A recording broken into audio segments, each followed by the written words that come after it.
Greetings, citizens of the world. Move over President Donald Trump. You were yesterday's news. It seems like this is now the Anthony Scaramucci show. And Trump better get used to it. The new White House communications director called the New Yorker's Ryan Lizza, a member in good standing in the opposition party, on Wednesday evening to blast his co-workers in a rambling rant that was so outrageous and discordant that reporters wondered whether Scaramucci drunk-dialed Lizza, was drunk with power, or, revealing he was unqualified for his communications director job, did not know how to smoothly go on and off the record, like Trump skillfully did recently with 3 New York Times reporters, so that such inflammatory comments do not reflect badly on his boss. There is absolutely no way that Scaramucci could be stupid enough to make those comments on the record, so Scaramucci, in a fit of rage about leaks about him, may have temporarily forgotten he was on the record or not realized that he was talking to someone in the opposition media, whose members only protect liberals when it comes to sweeping such comments under the rug.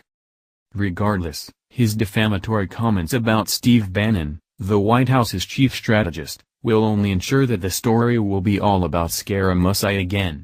At this point, Scaramucci might as well just be Trump's permanent replacement on The Apprentice. "I'm not Steve Bannon, I'm not trying to suck my own cock," he reportedly said.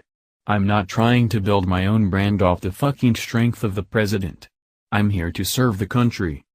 In a rambling interview, Scaramucci also vowed to hunt down the White House's leakers, suggested that embattled White House Chief of Staff Reince Priebus would be fired if he leaks, and was incensed that Priebus cock-blocked him for 6 months from getting a position in the Trump administration. He also called Priebus a fucking paranoid schizophrenic and seemed to imply that some White House staffers may have committed a felony by leaking sensitive financial information about Scaramucci even though his financial disclosure form was publicly available.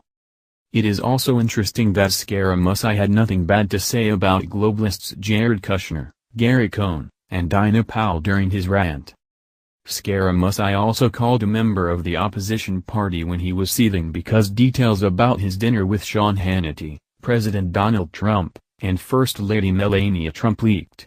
That's usually never a good idea given those in the opposition party are looking to bring down conservatives and nationalists, especially when they are not in the soundest of emotional states and thus vulnerable to such comments.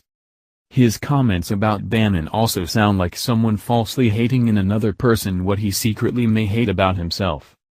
Since accepting the communications director job, Scaramucci has promoted his book from the White House podium. Despite having told students not to brag about Harvard, Scaramucci has name-checked his alma mater nearly every chance he gets, acting like someone who needs to reference Harvard to try to prove to others that he is not in over his head and actually belongs.